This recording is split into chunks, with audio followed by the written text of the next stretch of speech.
When Isabella from Prior Attire announced on February 4th of 2019 that she was organizing a romantic soiree in October, and that there was an option to go side saddle riding, my heart skipped a beat. Riding side saddle in costume has been a childhood dream of mine, and it so happened that I had been eyeballing some riding habits of this particular period on Pinterest prior to this, which, if you even know me a little bit, should not come as a surprise. There was one habit in particular that tickled my fancy, and in the famous words of Miss Bernadette Banner, I am complete trash for anything navy blue and or uniform.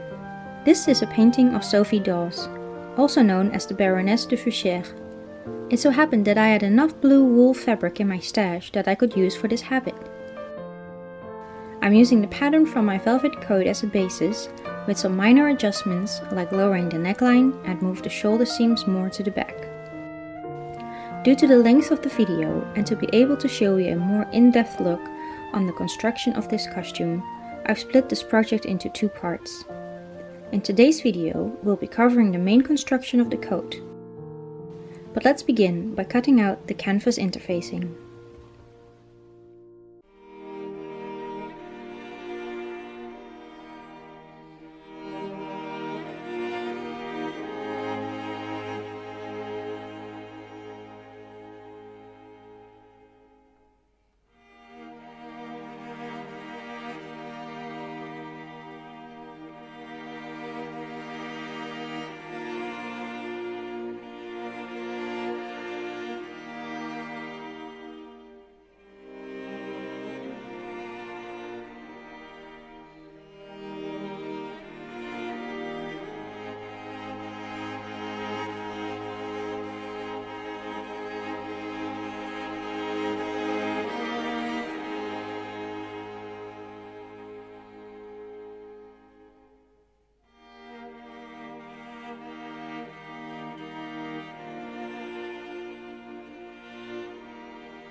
So if there's one thing that I do not like working with historical costumes, is the enormous amount of meters that go into a costume. Like this one, it is 7.5 meters of wool, it's heavy, and it's just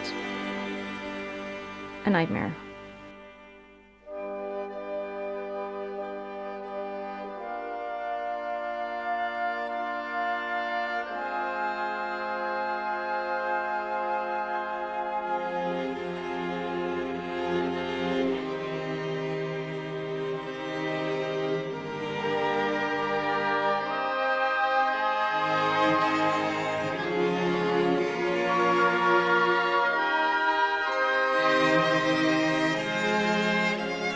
Alright, so next what I'm going to do is what I've already done to one side. I'm going to sew in my back panels and then add a little reinforcement strip.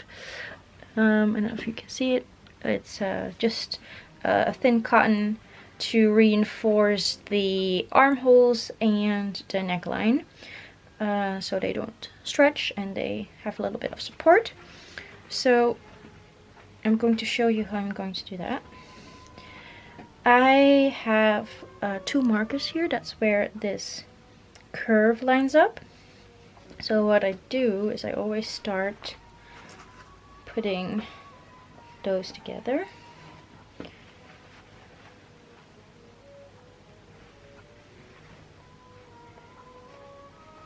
And then I'll match the ends.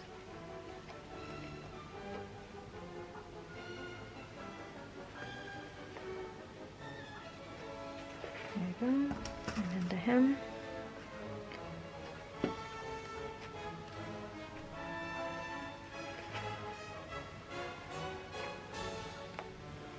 Okay. And then I usually start from that point outwards. and make sure you pin it on the line, and that's how you can precisely sew two opposite curves together. And just try to feel where the fabric, where the volume goes, because usually there where it's on the bias is where you can work in excess amount, and just keep pinning. This is also the same with setting in sleeves. There's one thing I've learned from internships at workshops when setting in sleeve, to just keep pinning until it's in. Okay, so that one is pinned in, as you can see, and now I'm going to stitch it.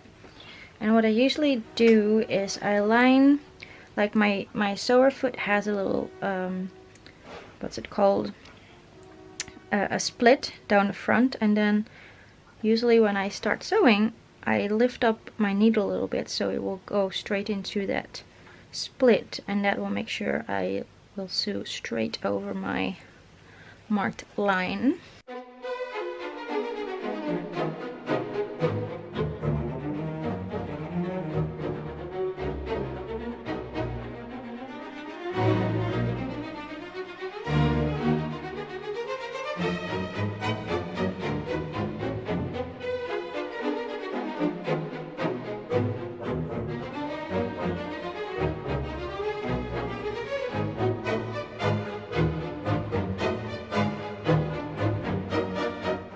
So here's my little piece. It is 6 centimeters wide plus half a centimeter seam allowance, and I'm going to place that,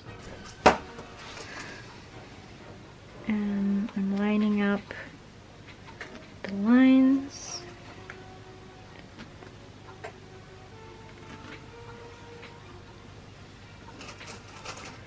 I'm just going to pin it in place.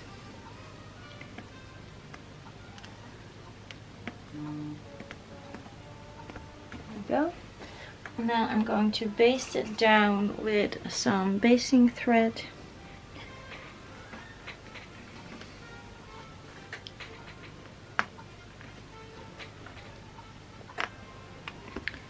Just between my marked line and the seam allowance I have, just to keep it in place, because later when my seams get stitched, the cotton will be stitched along and will be kept in place.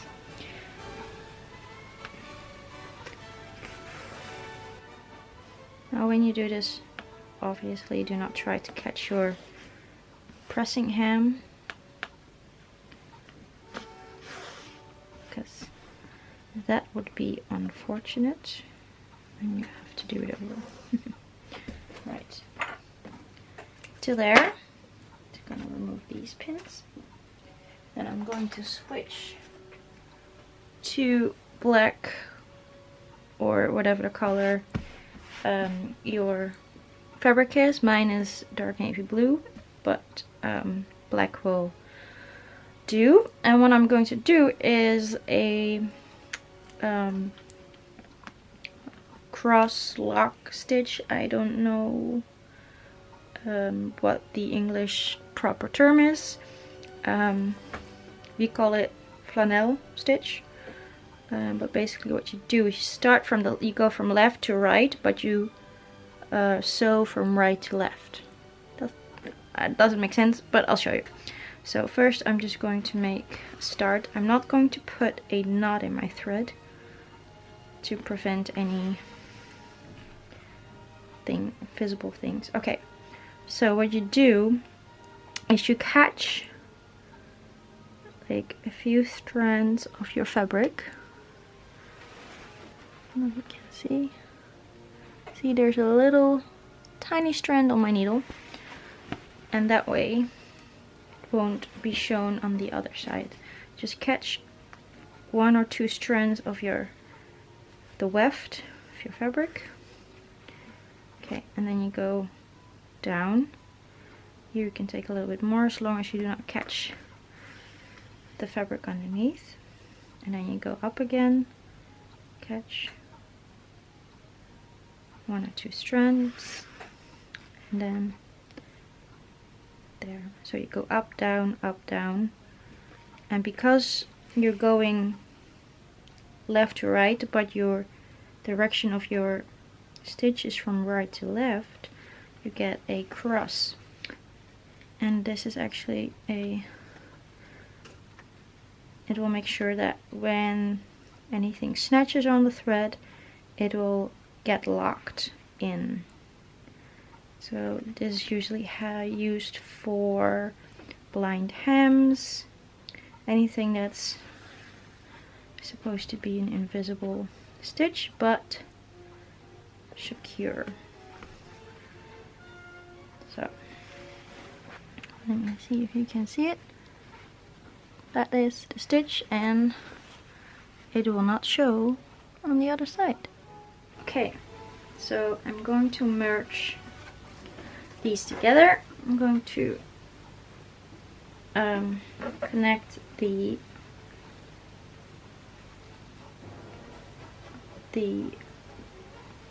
dart points. I'm just going to plug that in, and then I'm going to align the 2 darts.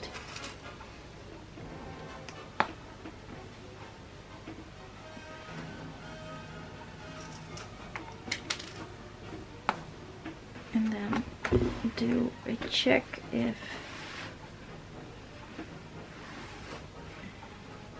yep, just giving it 1 pin here to keep it in place. So what I'm going to do now is I'm going to stitch, do a basting stitch in that stitch.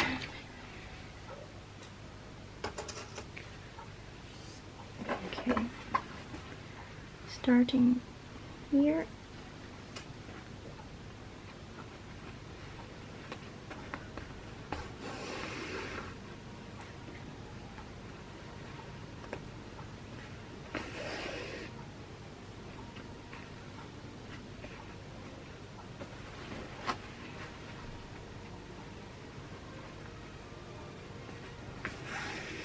What I'm gonna do is I'm going to draw a line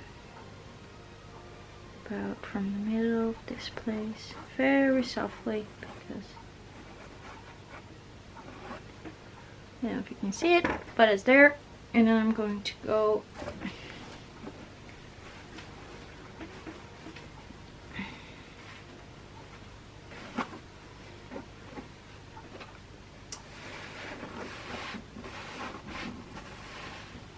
from my dart point up.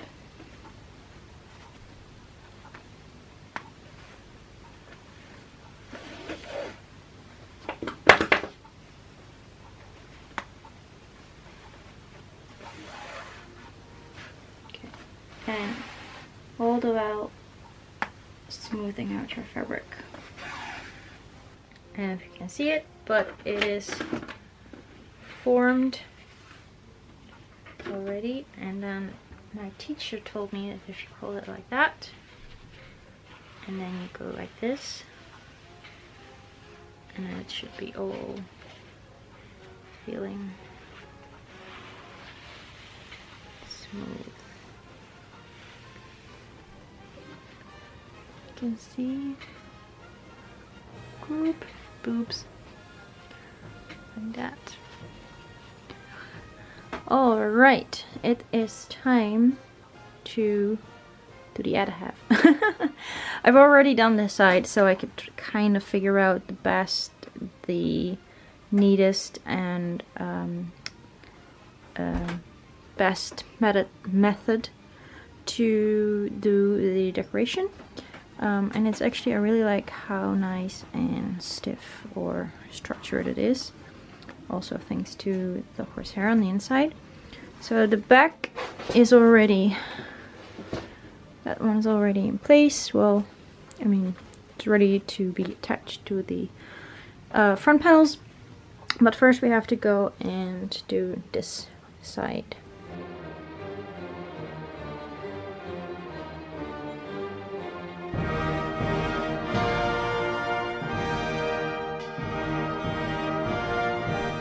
Okay, so as you can see, I've stitched there and then I folded over and did a little tack. So now I fold it over now, I have a nice sharp point and nothing is bothering me, sticking out or anything.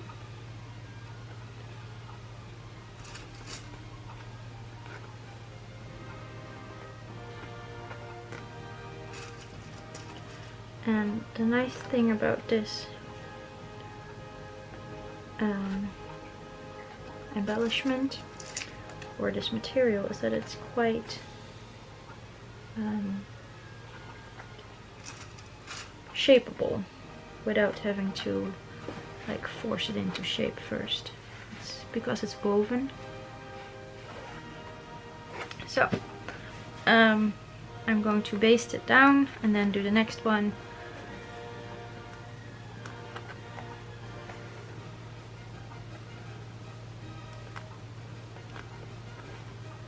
And again, I'm working from the inside out.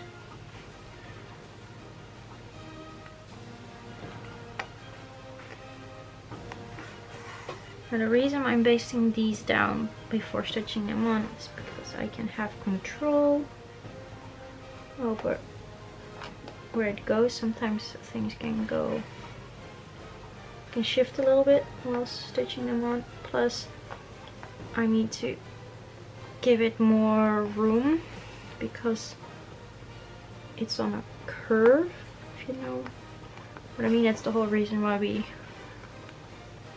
put this thing. I'm pressing him. So I've sewn on the golden tape and I've just pinned my black one on top of that, and I'm just going to mark the angles again and flip them over or stitch them just like I did with the gold ones. I can do these one all at once and then baste them down and stitch them down again. So basically the same procedure as with the gold. So I made a little bit of a mistake by continuing the stripes on my left or right panel, depending on how you look at it, all the way to the edge. This is because this one will go over with a seam like that, and if I would have continued them all the way into the seam, it would be very bulky and a little bit of a nightmare. So I trimmed them, and they're going to be covered anyway with this, so that's not going to be a problem. This one I think I finished the edge of with a bias tape because I wanted to have a little bit more length underneath here because it will be closing with buttons. So that one can stay. I've already done the inside of this one, finished off with a stay tape. Normally you do this by hand like I did at the neckline, but again, this one, it won't show anyway, so I thought I'd do it with the machine because it's quicker. And then I trimmed off the horsehair where my seam is, where my seam ends, because that will be folded up. So I have to do that here still, so I can trim my horsehair. And normally you do it about 12.5 millimeters or 2.5 millimeters from your seam, so you have a little bit more room to turn. because then all the less bulk for when you fold it over. And then you can do trimming of the hem. Again, just a tiny bit. So, and this one.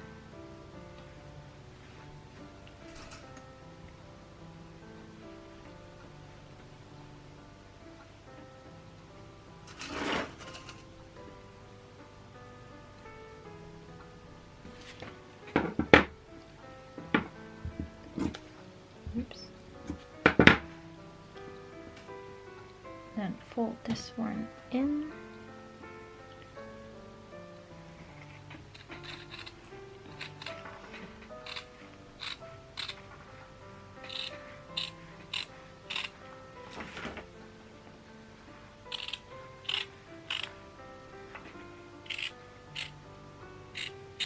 So I've already pre-curved this bit just to make the length a bit easier.